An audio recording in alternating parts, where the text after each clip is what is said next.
Di antara ibadah yang penting di bulan Ramadan adalah ibadah yang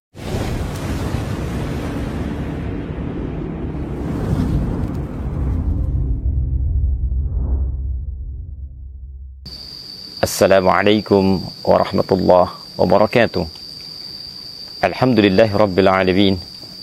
Wassalatu wassalamu ala rasulillahil karim, nabiyyina wa sayyidina Muhammadin wa ala alihi wa sahbihi ajma'in, wa ba'd.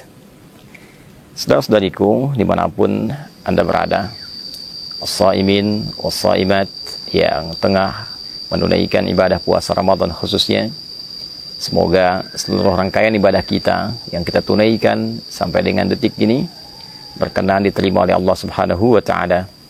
Baik puasa yang kita tunaikan dari mulai fajar tiba sampai dengan maghrib datang, pun demikian dengan ibadah malam kita, solat-solat kita, tilawah Quran kita, zikir kita, dan taubat kita kepada Allah Subhanahu wa Ta'ala.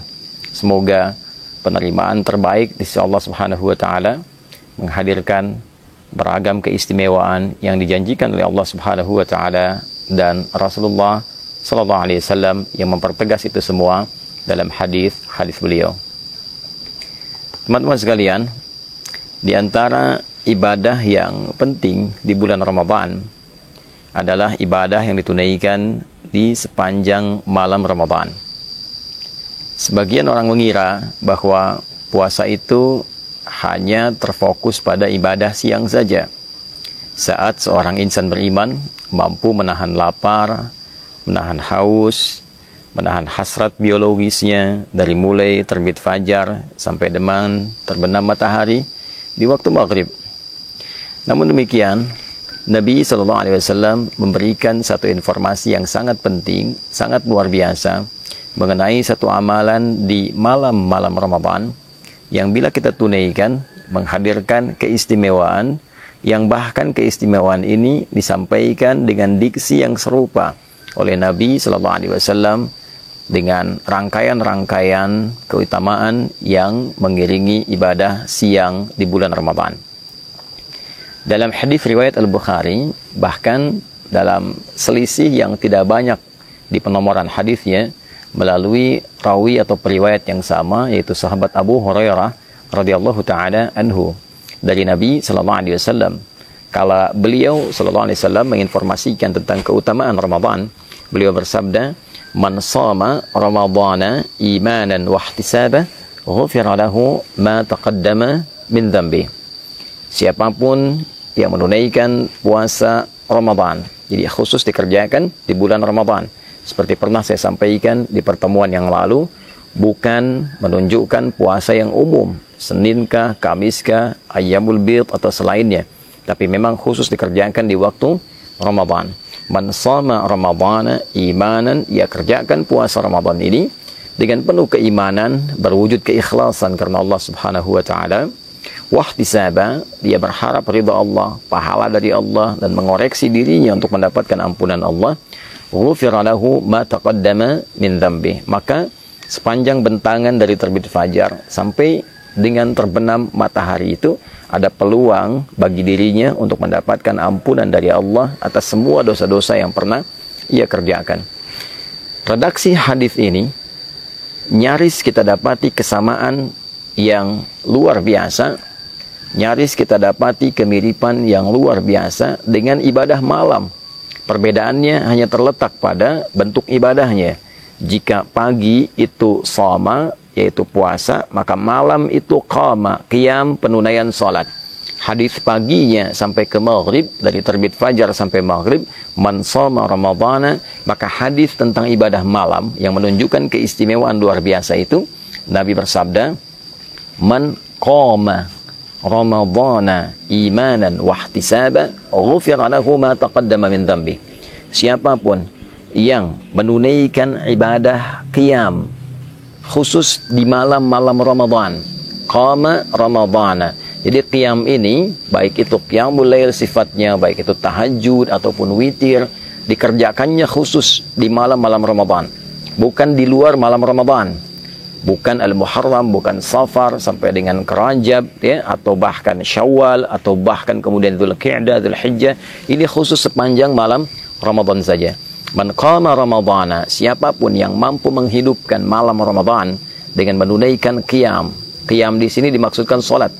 Karena redaksi salat di dalam Al-Qur'an seringkali diiringi dengan turunan kata qama. Baik itu dari qamanya ataupun aqamanya. Aqama yuqimu iqamatan, aqimus salah, yuqimunas salah, aqimis salah. Bahkan sebelum salat ada iqamah untuk memberikan isyarat kepada kita kesiapan untuk menghadirkan kekhusyuan sebelum menunaikannya. Man qama Ramadhana, siapapun yang menunaikan, menghidupkan malam Ramadan, menunaikan salat dengan penuh kekhusyuan, imanan, dan dia kerjakan salat ini karena Allah. Bukan karena trennya orang bangun dia bangun. Bukan karena trennya orang menunaikan sholat ini berjamaah, dia ikut berjamaah. Bukan karena trennya menunaikan sholat di masjid fulan, masjid X, masjid yang ramai, lalu dia ikut ke situ hanya untuk mengupdate statusnya. Bukan. Dia kerjakan semua ini untuk mengharapkan ridha Allah Subhanahu wa taala. Wahtisabah. Dan dengan keikhlasannya ini dia berharap benar ridha Allah, pahala dari Allah, seraya dia menghidupkan nilai evaluasi bagi dirinya. Dia evaluasi dirinya, dia bermuhasabah. Ghufira lahu ma taqaddama min dhanbi. Sama persis kalimatnya. Maka ia berpeluang mendapat ampunan Allah Subhanahu wa taala dari semua dosa yang pernah ia kerjakan selama hidupnya.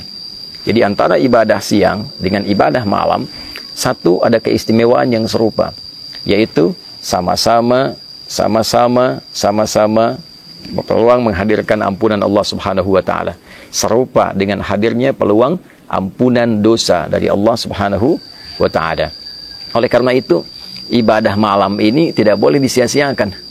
Jadi sebagian ulama bahkan berkomentar jika ada orang yang menunaikan puasa di terbit fajar sampai dengan maghrib menjelang malam itu, dia menunaikan puasa dengan sempurna, benar puasanya. Tapi dia tidak mengerjakan qiyam di malam harinya, tidak menunaikan sholat di malam harinya, maka seakan ia tidak mendapatkan kesempurnaan Ramadan. Karena ia berpeluang mendapatkan ampunan di siang harinya, sementara malamnya dia tidak mendapatkan anugerah serupa karena tidak mengambil peluangnya. Jadi ini yang pertama. Itulah yang menjadikan beberapa sahabat sampai istri Nabi SAW, khususnya Sayyidah Aisyah radhiyallahu taala anha, begitu memburu kesempatan malam-malam Ramadan. Ya, karena selain ada ampunan dosa, ada peluang yang kedua, yaitu peluang mendapati malam Al-Qadar. Ya, peluang mendapati malam Al-Qadar. Karena ada hadis dengan redaksi yang lain yang memberikan penjelasan, memberikan tafsiran tentang keutamaan menunaikan ibadah salat di malam-malam Ramadan ini. Jadi kalau hadis pertama tadi, man qama Ramadhana imanan wa ihtisaba, maka hadis yang kedua, man qama Lailatul Qadri imanan wa ihtisaba, ghufira lahu ma taqaddama min dhanbi. Jadi antara hadis satu dengan yang lainnya saling menafsirkan. Yang pertama menunjukkan jenis ibadahnya yaitu salat di malam-malam Ramadan. Yang kedua memberikan kesan bahwa di antara malam-malam penunaian Ramadan itu akan ada peluang satu malam yang istimewa, yaitu malam Al-Qadar. Jadi orang yang mampu menghidupkan malam Ramadan dan menunaikan salat di dalamnya, maka di antara peluang yang ia dapatkan adalah kesempatan besar mendapatkan anugerah malam Al-Qadar. Untuk itulah kemudian Nabi SAW menegaskan, man qama Lailatul Qadri, siapapun yang mampu menunaikan salat di malam Ramadan dan bertepatan malam itu dengan malam Al-Qadar, ghufira lahu ma taqaddama min dhanbi, maka berpeluang ia mendapatkan semua ampunan dari beragam jenis dosa yang pernah ia kerjakan dalam hidupnya. Sampai satu ketika Al-Imam At-Tirmidzi mendokumentasikan satu hadis yang riwayatnya tersambung pada Sayyidah Aisyah radhiyallahu taala anha dari Nabi sallallahu alaihi wasallam. Satu keterangan ketika beliau bertanya kepada Nabi sallallahu alaihi wasallam, qalat atau kama qalat, ya Rasulullah, ara'aita in 'alimtu ayya lailatul qadri ma aqulu fiha. Ya Rasulullah, bagaimana pendapat Anda sekiranya saya menyadari, saya merasakan malam ini ada getaran yang berbeda, ada tanda-tanda malam Al-Qadar. Maka kalau saya sedang menghidupkan malamnya, kemudian merasakan aura itu, doa apa yang harus saya bacakan? Doa apa yang Anda bimbingkan? Maka Nabi SAW mengatakan, faquli, maka katakanlah dengan kekhusyuan, dengan penuh harap, Allahumma innaka afuun tuhibbul afwa fa'fu anni. Riwayat lain, Allahumma innaka afuun karim tuhibbul afwa fa'fu anni. Ya Allah, sungguh Engkau Maha Pemaaf, sungguh Engkau Maha Penghapus dari seluruh noda dan kotoran yang pernah dikerjakan oleh hamba-Mu ini. Tuhibbul afwa, dan Engkau mencintai sifat maaf. Engkau mencintai hamba-Mu yang menengadah kepadamu, memohon pemaafan dan ampunan. Fa'fu anni, maka dengan segala sifat kelembutan kemuliaan-Mu ini dalam memberikan maaf, maafkan aku. Ampuni dosaku, hilangkan dan gugurkan seluruh kesalahanku. Nah, ini keutamaan ibadah di malam-malam Ramadan. Jadi yang pertama, berpeluang menggugurkan dosa. Yang kedua, berpeluang mendapati malam Al-Qadar, dan bonusnya adalah ampunan dosa dari Allah Subhanahu wa Ta'ala. Adapun yang ketiga, ini yang paling menarik, salat yang ditunaikan di malam Ramadan juga memberikan manfaat besar bagi kedamaian hati, ketenangan jiwa.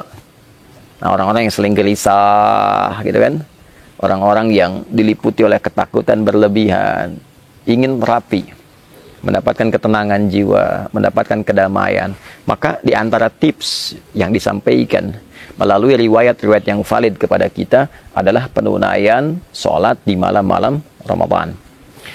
Jika kita menunaikan satu ibadah, dan ibadah itu berdampak pada ketenangan jiwa kita, pada roh kita, roh yang mengisi nafas kita, jiwa kita, maka ibadah itu, pekerjaan itu disebut dengan tarwihah namanya.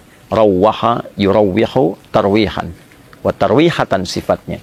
Sesuatu yang bila dikerjakan memberikan ketenangan kepada jiwa. Bila kita kerjakan berkali-kali, sekali, dua kali, lalu jeda sebentar, lalu sambung lagi terus 3 kali, 4 kali, ada yang 11 kali, ada yang 23 kali, ada yang lebih daripada itu. Dia jamakkan hingga mendapatkan ketenangan dan kedamaian dalam hatinya itu, maka bentuk jamaknya disebut dengan tarawih. Itulah sebabnya sholat yang ditunaikan di malam-malam Ramadan disebut dengan tarawih, untuk memberikan kesan bahwa manfaat sholat ini, ya, selain sifatnya juga ditunaikan dengan ketenangan, manfaatnya adalah memberikan dampak kepada jiwa yang lebih damai, memberikan kondisi kepada jiwa yang lebih tenang. Jadi orang yang rajin menunaikan ibadah tarawih dan ditunaikan dalam keadaan tenang, dalam keadaan yang baik, itu dampaknya ke hati akan memberikan kedamaian yang tidak didapatkan dalam suasana-suasana yang lain. Itulah sebabnya kenapa ibadah ini diviralkan namanya dengan tarawih, untuk memberikan motivasi kepada kita. Ayo, supaya hati kita lebih tenang, lebih damai. Yang kedua, ayo lakukan dengan tenang, bacaannya yang baik, jangan buru-buru, jangan tergesa-gesa, lakukan dengan penuh kedamaian sampai mendapatkan gelombang, frekuensi-frekuensi ke dalam jiwa kita yang menghunjamkan kedamaian pada hati. Cari imam-imam yang baik, yang memberikan getaran-getaran yang menenangkan kepada jiwa. Nah, itulah manfaat ibadah-ibadah yang ditunaikan di malam Ramadan, khususnya sholat yang kita hidupkan sepanjang malam Ramadan. Jadi sholat tarawih, qiyam Ramadan bukan ibadah biasa. Sholat ini berpeluang menghadirkan ampunan Allah Subhanahu wa Ta'ala. Sholat ini berpeluang menghadirkan keutamaan datangnya malam Al-Qadar.